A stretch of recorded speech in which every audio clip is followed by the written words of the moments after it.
প্রিয় সাংবাদিক ভাইরা, আমি আপনাদের সামনে কথা বলার আগে একটা ছবি আপনাদেরকে দেখাতে চাই। আমি জানি না আসলে সবাই এই ছবিটা দেখতে পারবেন কিনা। এটা নুরুল হক নূরের ছবি। আমি একটু আগে তাকে দেখে আসলাম এবং সেখানে ডাক্তাররা ছিলেন। আমি যখন তার সাথে একটু কথা বলার চেষ্টা করব, তখনই এই যে দেখতে পাচ্ছেন আপনারা, আমি যদি একটু জুম করে দেখাই, তার নাক থেকে এই ব্লাডটা বের হলো, মানে যে জমাট বাঁধা ব্লাড সেটা তার নাক থেকে বের হলো। এবং সাথে সাথে সেখানে ঢাকা মেডিকেলের যিনি ডিরেক্টর, আমি তাকে ডাকলাম এবং সেখানে আরও অন্যান্য ডাক্তার ছিলেন, তাদেরকে ডেকে দেখানো হলো যে নুরুল হক নূরের এই অবস্থা। এর পরক্ষণেই তারা অন্যান্য ডাক্তারদেরকে ডাকলেন এবং নুরুল হক নূরের আরও যে ধরনের চিকিৎসা প্রয়োজন সে বিষয়ে নির্দেশনা প্রদান করলেন।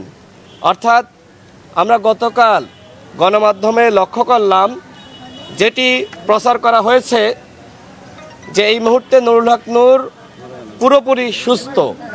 নুরুল হক নূর যে আসলে পুরোপুরি, ভাই তুলে দেন আপনারা, এখানে একটু ধরতে হবে, নাহলে উনি পারবেন। যে এটা তোলেন, এটা তোলেন, তোলেন, তোলেন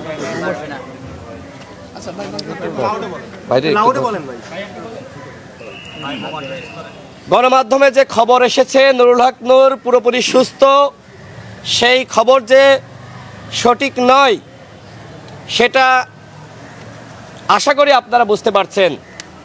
আমি আজকে নুরুল হক নূরকে সকালে দেখতে গিয়েছি এবং সেখানে ডিরেক্টর সাহেব ছিলেন, ঢাকা মেডিকেলের অন্যান্য ডাক্তাররা ছিলেন। আমি সবার সাথে কথা বলেছি এবং নুরুল হক নূরের সাথে কথা বলার চেষ্টা করেছি।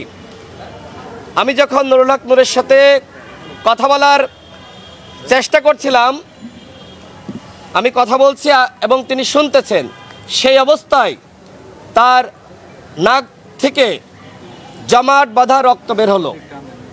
অর্থাৎ গণমাধ্যমে যে খবর প্রচারিত হয়েছে নুরুল হক নূর পরিপূর্ণ সুস্থ, সেই খবর আসলে সঠিক নয়। নুরুল হক নূরের নাক দিয়ে এখনো পর্যন্ত ব্লিডিং হচ্ছে। আজকে আমি নুরুল হক নূরের সাথে যখন কথা বলতে যাই, সেই অবস্থায় আমি নিজে দেখেছি এবং সেটির ভিডিও ফুটেজ আমার কাছে রয়েছে। নুরুল হক নূরের চোখের নিচে এখনো পর্যন্ত আঘাতের চিহ্ন, তার দুই মাড়িতে প্রচণ্ড পরিমাণে ব্যথা, তিনি কথা বলতে পারছেন না এবং একই সাথে তার মগজের উপরে যে হাড়, অত্যন্ত নরম হাড়, সেই নরম হাড়েও আঘাত লেগেছিল, সেটি ক্ষতিগ্রস্ত হয়েছে। নুরুল হক নূর এখনো পর্যন্ত তিনি পরিপূর্ণভাবে সুস্থ হননি। তিনি আগে যেরকম ছিলেন এখনো পর্যন্ত সেরকমই রয়েছেন। গতকাল রাতে তার পেটে প্রবলেম হয়েছে, মানে তিনি শারীরিক অবস্থা আরও বেশি অবনতি হয়েছে। অর্থাৎ যে খবর আপনাদের কাছে দেওয়া হয়েছে সেই খবর আসলে সঠিক নয়। মাননীয় প্রধান উপদেষ্টা তিনি নুরুল হক নূরের পরিবার সহ আমাদেরকে ডেকে যেটি বলেছিলেন, নুরুল হক নূরকে উন্নত চিকিৎসার জন্য দেশের বাইরে পাঠাবেন। আমরা গতকাল সরকারের সাথে কথা বলেছি। পরিবেশ উপদেষ্টা সৈয়দা রিজওয়ানা আপা আমাকে জানিয়েছেন ইতোমধ্যে স্বাস্থ্য মন্ত্রণালয় এ বিষয়ে কাজ শুরু করেছে। শীঘ্রই নুরুল হক নূরকে দেশের বাইরে উন্নত চিকিৎসার জন্য পাঠানো হবে।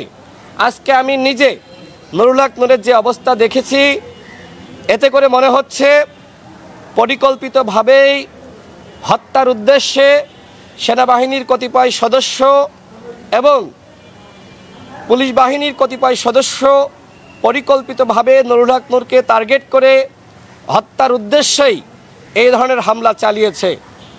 আমরা সরকারকে জানিয়েছি এই হামলার বিচার হতে হবে। আমরা গতকালও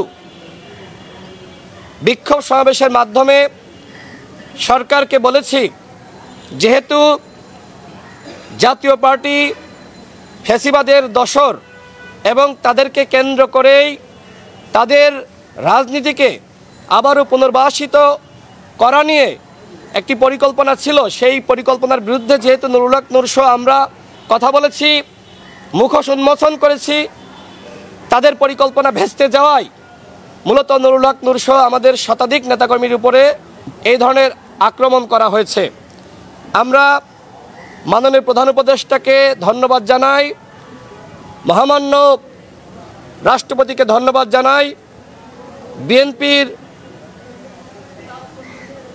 সাবেক প্রধানমন্ত্রী বেগম খালেদা জিয়া, তাকে আমরা ধন্যবাদ জানাই, বিএনপির ভারপ্রাপ্ত চেয়ারম্যান জনাব তারেক রহমানকে ধন্যবাদ, বিএনপির মহাসচিব মির্জা ফখরুল ইসলামকে ধন্যবাদ, এবং একই সাথে যে সকল উপদেষ্টারা নুরুল হক নূরকে দেখার জন্য হাসপাতালে এসেছেন, খোঁজ খবর নিয়েছেন, আইন উপদেষ্টা জনাব আসিফ নজরুল এবং স্বাস্থ্য উপদেষ্টা সহ স্থানীয় সরকার উপদেষ্টা জনাব আসিফ মাহমুদ, যারা এসেছেন তাদেরকে আমরা আমাদের দলের পক্ষ থেকে ধন্যবাদ জানাই।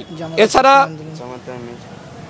জামাত ইসলামের শীর্ষ নেতৃবৃন্দ, এনসিপির শীর্ষ নেতৃবৃন্দ, ইসলামী আন্দোলন বাংলাদেশের শীর্ষ নেতৃবৃন্দ সহ বিভিন্ন রাজনৈতিক দলের আমির এবং মহাসচিব, চেয়ারম্যান, সাধারণ সম্পাদক অনেকে দেখতে এসেছেন। সবার নাম আমি নিতে পারছি না, সময় সংক্ষিপ্ত। আমাদের দলের পক্ষ থেকে তাদেরকে আমরা ধন্যবাদ জানাই এবং ফ্যাসিবাদ বিরোধী শক্তিকে আমরা তাদের প্রতি কৃতজ্ঞতা জানাই। নুরুল হক নূরের উপর যে হামলা হয়েছে, এই হামলাকে কেন্দ্র করে আজকে পুরো জাতি একতাবদ্ধ হয়েছে। এখন এদেশের মানুষের যে চাওয়া সেটি হলো আওয়ামী লীগকে যেভাবে সাংগঠনিক কার্যক্রম নিষিদ্ধ করা হয়েছে, জাতীয় পার্টি সহ 14 দল ফেসিবাদের যারা দোসর তাদের সাংগঠনিক কার্যক্রম নিষিদ্ধ করতে হবে। নুরুল হক নূর এখনো পর্যন্ত হাসপাতালের বিছানায় 6 দিন অতিবাহিত হচ্ছে। এখনো পর্যন্ত সেনাবাহিনীর এবং পুলিশ বাহিনীর যারা এই হামলার সাথে জড়িত ফুটেজ থাকা সত্ত্বেও এখনো পর্যন্ত তাদের কাউকে চিহ্নিত সাপেক্ষে তাদের বিরুদ্ধে ব্যবস্থা গৃহীত হয়নি। এটি এই সরকারের জন্য অত্যন্ত লজ্জার। আমরা মনে করি স্বরাষ্ট্র উপদেষ্টার নির্দেশনা ব্যতীত এই ধরনের হামলা ঘটার সুযোগ নাই। আর এই কারণে গণ অধিকার পরিষদ মনে করে নুরুল হক নূরের উপরে যে হামলা হয়েছে, গণ অধিকার পরিষদের নেতাকর্মীদের উপর যে হামলা হয়েছে, এই ঘটনাকে কেন্দ্র করে অবশ্যই স্বরাষ্ট্র উপদেষ্টাকে প্রত্যাহার করতে হবে। যিনি ফ্যাসিবাদ বিরোধী শক্তির উপরে হামলা হচ্ছে, রক্তাক্ত করা হচ্ছে এবং সেই ঘটনাকে কেন্দ্র করে তিনি কারোর বিরুদ্ধে ব্যবস্থা নিতে পারছেন না, এরকম নির্লজ্জ বেহায়া ছোট লোক স্বরাষ্ট্র উপদেষ্টা বাংলাদেশে থাকতে পারে না। এটা আমাদের স্পষ্ট বক্তব্য। আমি আবারও সর্বশেষ বলছি, নুরুল হক নূর তিনি এখনো পর্যন্ত পরিপূর্ণ সুস্থ হননি।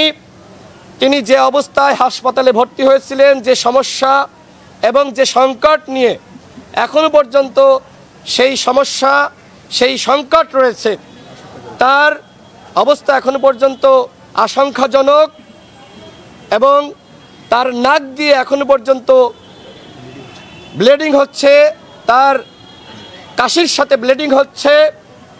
তিনি হাঁটতে গেলে, মানে যখন তিনি ওয়াশরুমে যাবেন, একা যেতে পারছেন না, তার মাথা ঘুরছে, তিনি পড়ে যাচ্ছেন, অর্থাৎ তার মস্তিষ্ক ঠিকমতো কাজ করছে না, তার ব্রেনে আঘাত করা হয়েছে। দেখে দেখে সেন্সিটিভ স্থানে সেনাবাহিনীর কতিপয় সদস্য এবং পুলিশের কতিপয় সদস্য নাকে আঘাত করেছে। নুরুল হক নূরের নাকটা পুরোপুরি বাঁকা হয়ে গেছে। আমি জাস্ট তাকে জিজ্ঞেস করছিলাম এখন কি অবস্থা, তিনি খুব আস্তে করে বললেন যে ভাই আমার নাকটা আপনি দেখেন পুরো বাঁকা হয়ে গেছে। তিনি হা করতে পারছেন না। ডাক্তাররা তার দাঁতের অবস্থা দেখার জন্য আমার সামনেই বললেন আপনি একটু হা করেন। নুরুল হক নূর হা করতে পারলেন না। তাহলে কেন বলা হলো নুরুল হক নূর সুস্থ? এই কথা কেন বলা হলো আমি জানি না। আমার কাছে মনে হয় নুরুল হক নূরকে সুস্থ দেখানোর একটি পরিকল্পনা চলছে। আমরা বলতে চাই এই সব পরিকল্পনা করে কোনো কাজ হবে না। নুরুল হক নূরকে হত্যা চেষ্টার উদ্দেশ্যে যে হামলা করা হয়েছে, এই হামলার বিচার হতে হবে। জাতীয় পার্টিকে নিষিদ্ধ করতে হবে এবং যারা এই ঘটনায় সম্পৃক্ত অবশ্যই তাদেরকে বিচারের আওতা আনতে হবে। আমি সর্বশেষ বলবো, আগামীকাল বিকাল 3টায় শাহবাগ জাদুঘরের সামনে ফ্যাসিবাদ বিরোধী শক্তির সংহতি সমাবেশ। আপনারা জানেন আমাদের কার্যালয়ে আমরা 22টি রাজনৈতিক দল, গণ অধিকার পরিষদ সহ 23টি রাজনৈতিক দল আমাদের কার্যালয়ে বৈঠক করেছিলাম।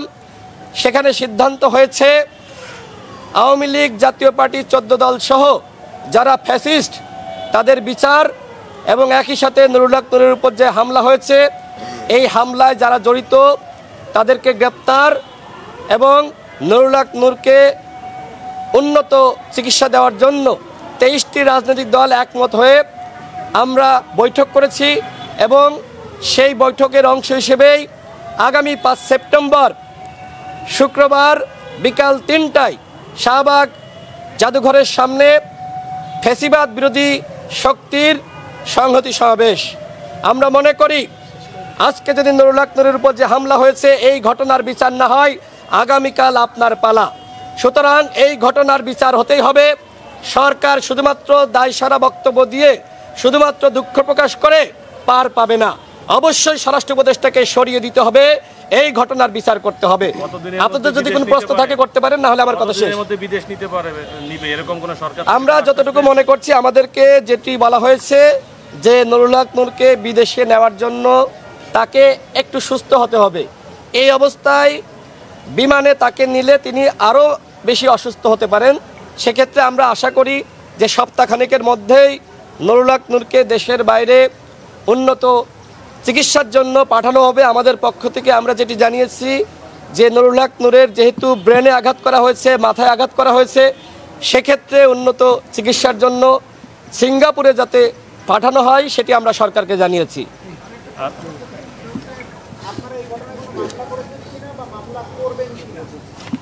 আমাদের দলের আইনজীবীরা তারা ইতোমধ্যে মামলার অভিযোগপত্র তারা রেডি করেছেন। এই ঘটনায় আদালতে আমরা মামলা দায়ের করতে চাই। যেহেতু থানায় এই ঘটনাকে কেন্দ্র করে মামলা নিবে কিনা সেটি নিয়ে আমাদের অনাস্থা রয়েছে। যেহেতু দুই বাহিনীর সদস্যরা এই ঘটনায় জড়িত, সেক্ষেত্রে আমরা এই ঘটনাকে কেন্দ্র করে আমরা আদালতের শরণাপন্ন হতে চাই। ইতোমধ্যে সরকারের পক্ষ থেকে 1 সদস্য বিশিষ্ট একটি বিচার বিভাগীয় তদন্ত কমিটি গঠন করেছে। আমরা এই কমিটির উপরেও আস্থা রাখতে চাই।